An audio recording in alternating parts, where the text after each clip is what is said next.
Hi, it's Ramsey Dewey, coming to you from Los Angeles, California. Yeah, not Shanghai, China this time. I'm on vacation. I flew across the Great Firewall of China. Just did an interview this morning with McDojo Life. Go check it out. And I've got some questions. Welcome to another edition of Q&A with the Coach. I'm on vacation from coaching, but not from answering your questions, my friends. I had a few concerned viewers, ask if I could, instead of compiling all the questions into one big long video, to separate each question as its own video. So just for you guys, I'll do exactly that. So our question today comes from Martial Artist in Training, who says, "Hey Ramsey, at my BJJ school, we always do new techniques every class. I never actually learn them by the end of the week, and I forget how to do them. Any advice on what to do? Should I talk to my coach and ask if we should spend more than one class for 3 new techniques?" Okay, I hear where you're coming from. I know exactly where you're coming from. I have been that coach who has thrown too much information at my students at once and presented it in a manner in which they were not able to digest it. And I've heard this exact same question from students that I've taught over the years. And I think a lot of it comes down to a tradition of teaching Jiu-Jitsu that goes something like this. For perhaps the first half of the class, some time interval, the coach will show a technique, and then the students will practice the technique. They'll do a sequence. They'll often call it a drill, but I'm going to get to this semantic difference between a sequence and a drill a little bit later. And they'll rehearse the technique for some time. And then they'll spend the second half of the class sparring or rolling. And then what usually happens is those students never actually use the techniques that they practiced in the first half of the class during the live rolling, because they don't know it well enough. It's not in their muscle memory.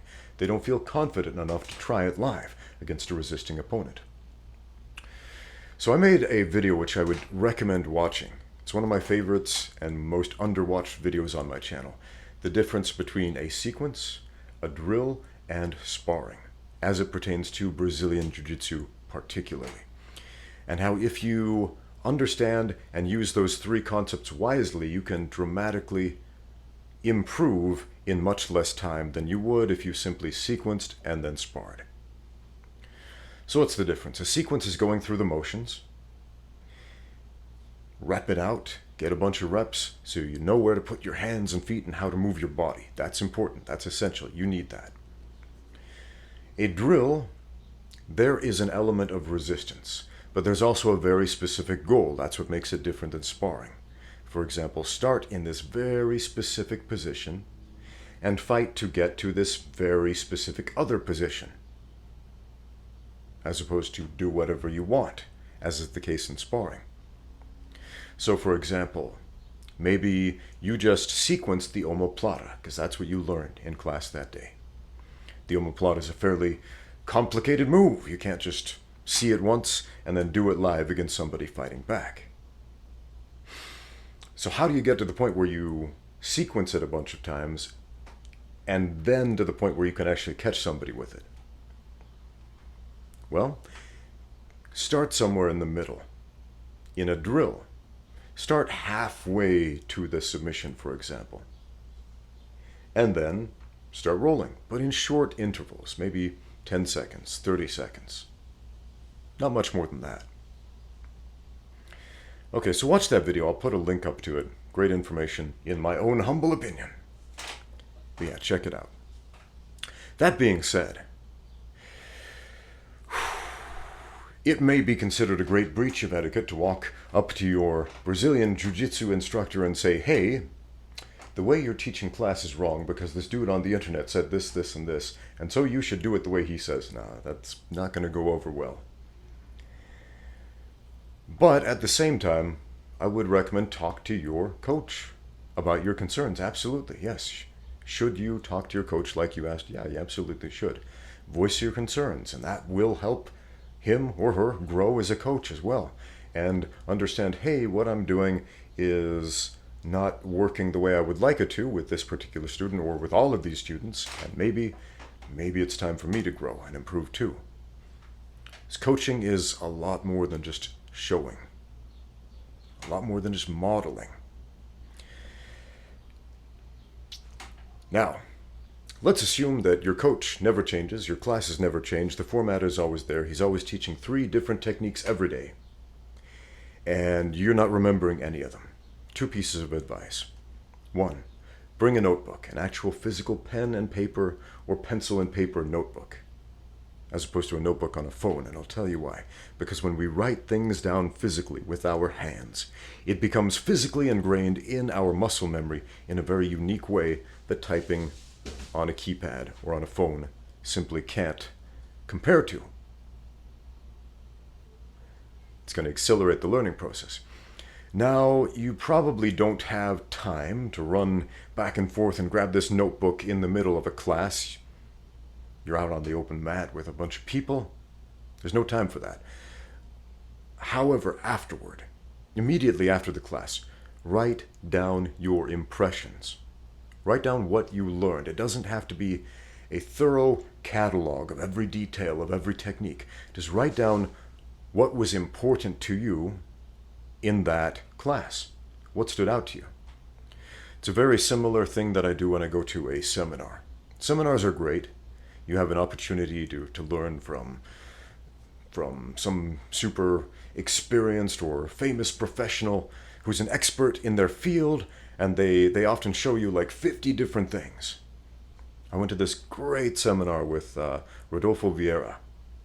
Fantastic jiu-jitsu seminar, and he was showing all this guard passing stuff, and it was incredible. And afterward, I remembered like 2 things. Out of the 50 things he showed, which were phenomenal, and I wish I could remember them all, I remembered 2 things. And I was paying attention, and I've been doing this a long time, so I felt like, if anything went over my head, it wouldn't be too much, but I remembered 2 things. And I still use those things, so it definitely wasn't a waste of my time or my money to attend that seminar. Absolutely not. But there was another seminar with Franco de Leonardes. He's a Brazilian Jiu-Jitsu black belt. He was also the Shidokan world champion at one point. Shidokan, man, that was a cool karate tournament. 3 rounds. First round, traditional karate, full contact kumite. Second round, Muay Thai rules. Third round, MMA rules. And yeah, it was awesome. Look that up on YouTube. Anyway, Franco, he comes to my gym and he does this free seminar a number of years ago. And he showed a bunch of cool stuff. He was doing like leg locks and takedowns and guard passes, and from an outside perspective, it might seem like he was all over the place with all this stuff, arm drags and hand fighting, all of these really cool concepts. But early on in the seminar, he gave me the advice that I gave you. Get a notebook and write down your impressions immediately after you're done training. And I started doing that. And after I did that, I wrote down my impressions, and I looked at those notes from time to time. And I still remember everything in that seminar, everything, every detail. And it's not just that I wrote it down, it's that I practiced it. I went over those movements, I rehearsed them, I reviewed the content of the seminar with my students again and again. Now, I understand where your coach is coming from. Because often it's a business. And if you bore your students, they're not going to stick around very long. I mean, there's a special kind of student who will understand the process of learning and understand that I need to focus on this thing and drill it to death 1,000,000 times day in and day out before I can get good at it. But a lot of people will go to the jiu-jitsu gym and they want to see something new. They don't want to see another, way to take the back and do the rear naked choke properly, or better. They want to do some fancy upside down spinning ninja stuff. They want to do some Instagram jiu-jitsu. And I've been perusing through Instagram lately, and man, if you look at Instagram jiu-jitsu, it's always the crazy ninja flippy stuff that you never, ever, ever see in a fight. But yeah, you cannot practice the basics too much, because basics win fights at the end of the day. Sometimes you can pull off a flippy ninja thing, but that is always preceded by the basics and a solid understanding and mastery of the basics. So I understand where your coach is coming from, the desire to show something new, to show some new content, to keep people engaged, to make people feel like they're learning something. Here's the second piece of advice I'm going to give you. I promised you 2 pieces of advice. Here's the second one. Perhaps your coach will keep teaching in this way, and that's pretty normal. You'll see this in all kinds of jiu-jitsu gyms. If you change gyms, there's a high probability it's going to be exactly the same. So you can't change the other guy, but you can change yourself. So change this one thing about yourself. Instead of trying to assimilate every little detail that your coach gives you every single day, focus on what specifically applies to you the most. So you're starting out. And when most people start out, when everybody starts out, and I could say the same thing about advanced jiu-jitsu practitioners as well, but especially when you're starting out, what you need to work on is position. You're probably getting stuck in some bad positions. People are probably passing your guard. They are probably putting you in mount and back mount and side control and knee mount in these uncomfortable places where you perhaps have a cerebral understanding of how to escape. But, when the big, strong, more advanced guy in the class comes and gets you on knee mount, you feel kind of helpless there. I'm just guessing, because that's most people's experience. So when your coach goes over a positional improvement, pay extra attention to that. Or hypothetically speaking, maybe your position is perfect. Maybe you're great. Maybe you're beating the pants off everybody. Maybe you're a prodigy. But maybe you're struggling with finishing a certain submission. And your coach goes over some detail of that submission that day. Pay attention to that. You don't have to remember everything. Remember what's important. Just like that seminar with Rodolfo Vieira, he showed 50 things I remembered too. And those 2 things I use almost every time I grapple.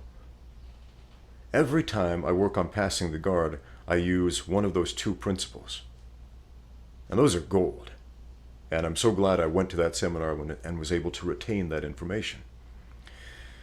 So, hypothetically speaking, let's say you're that guy who gets stuck in the bad positions, or your opponent keeps passing your guard, right? And your coach goes over 3 techniques that day, and he shows you a positional improvement, a mount escape, a detail on the mount escape to make that more efficient. And then he shows you a sweep, some fancy sweep where you got to grab this lapel and this pant leg and do some flippy dippy thing. And then he shows you a submission from the top once you get that sweep. All right, don't be so concerned about that submission at the end there, because position will always precede submission. Position and control. If you don't have that, forget about submission fighting. Submissions are rare in fights. Submissions are even rare in grappling tournaments. And most jiu-jitsu tournaments are won on points. How do you score points? Position. So really, really focus on that. I'm going to give you a 3rd piece of advice here. I know I promised 2, but here's a bonus one. Do some extracurricular work. Here's what I mean by that. I'm assuming you're going to one of these fairly common jiu-jitsu classes where, again, the first half of the class, you're shown these 3 techniques, and the second half of the class, you spar or you roll. And that may be the only jiu-jitsu experience you have.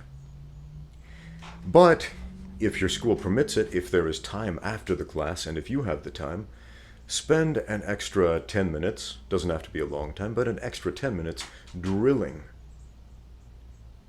Grab a friend, somebody who has that extra 10 minutes to work with you, and drill. Again, watch that video about the difference between a sequence and a drill, and come up with some drills. And drill for 10 minutes on one of the techniques, just one of those techniques that your instructor taught that day. and you're going to see something magical happen. You're going to develop that particular skill set at that particular thing. So those two other things he taught, those two other techniques might go over your head, but at least you will retain that one thing. You know, there are some special individuals out there, you can show them a complex sequence of movement and they can memorize it like that. I have a degree in modern dance, for example, and that was one of the most difficult things that I have done physically in my life, because I'm, you could say, naturally kinesthetically retarded. I'm not a naturally good mover. I'm the guy who tripped over his own feet when I was younger. And that took, man, that was a struggle to overcome. So I bring up the subject of dance because I had to audition to get into that major. And it was a highly competitive audition.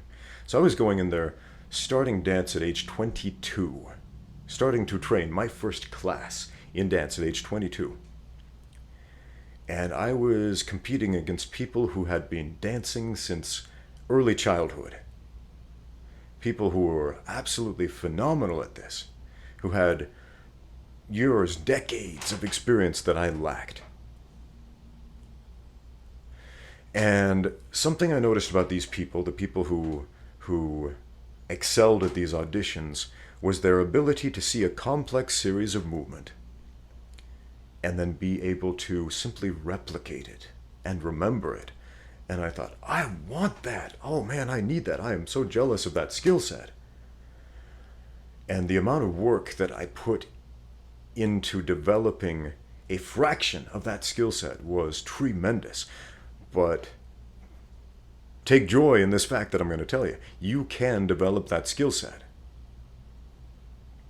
Your memory is figuratively like a muscle.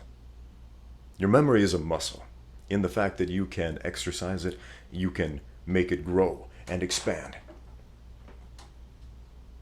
How do we do that? Well, in a very similar way that we actually strengthen the muscles in our arms or legs or back or wherever.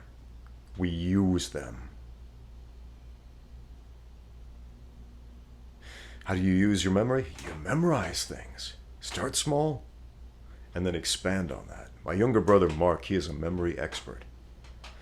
And he did exactly that. He started memorizing little snippets of a book. And then extra little snippets, the page numbers, what was on those pages. And soon he was able to recite whatever was on the page of that book. I could say, hey, Mark, tell me what's on page 186. And he could tell you, word for word, verbatim. And if you didn't know the work he put into that, you might think this guy is some sort of mutant. I assure you, my brother is not a mutant. He is a human who put in the work. And it might sound like a unreasonable amount of work to put in, but through that process, he was able to expand his memory for all things, not just that book. And you can do the same thing with movement, to expand your muscle memory. So give it a try. Start memorizing small things, little sequences. Maybe you're not ready to drill with resistance yet. Maybe you don't know how to do that yet. But you could spend those 10 minutes after class memorizing the sequences, and that's a great place to start. You know, there are levels. I don't know exactly what level you're on. I'm just assuming you're at the very beginning. Okay? So if you feel you're up to live drills, great, do that. But if you don't know how to put one of those together, at the very least, work on memorizing the sequences after class. Grab a friend. If you don't have one, make a friend, man. That's something I say over and over again on this channel. So many of the problems that people have in the martial arts come from a lack of friends, a lack of knowing enough people to work with.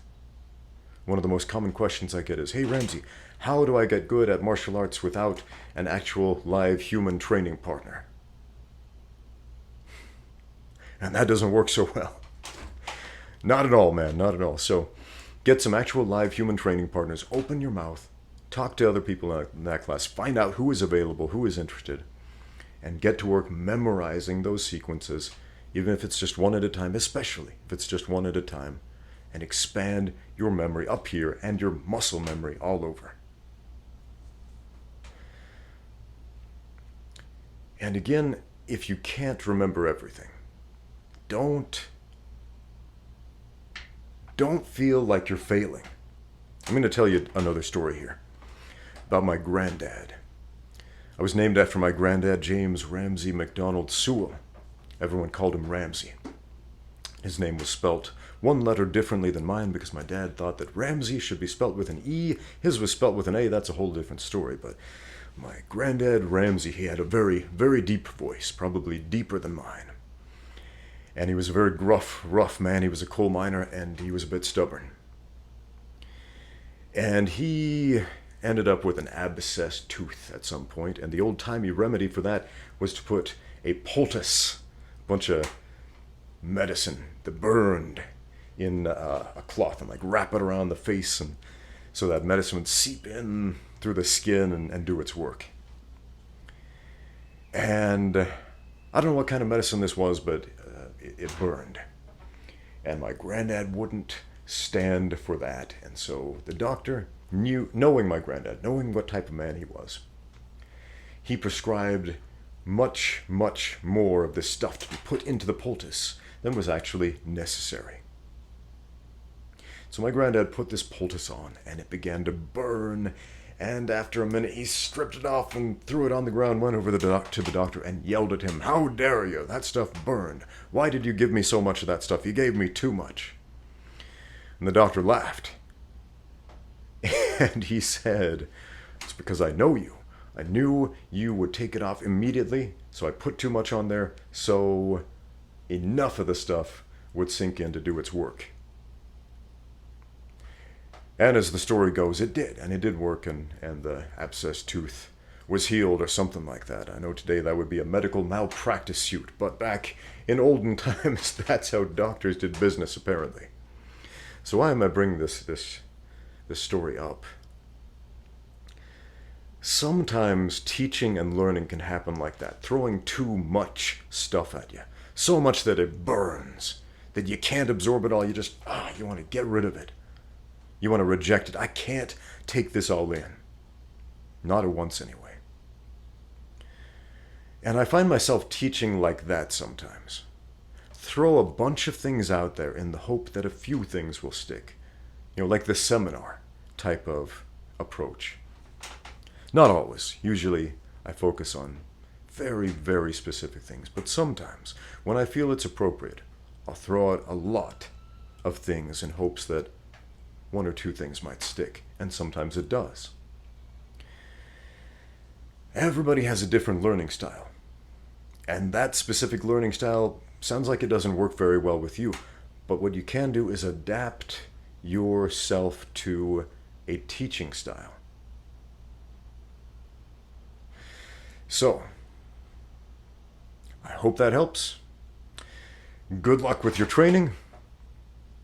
If you have any other questions, leave them in the comments down below or email me at ramseydewey@gmail.com. I get so many messages from people saying, "Hey Ramsey, how do I ask you a question?" And they'll write this down in the comments and I will say, "You just did." So that's how you ask me questions. Write them in the comments down below. Thank you for watching. Now get out there and train.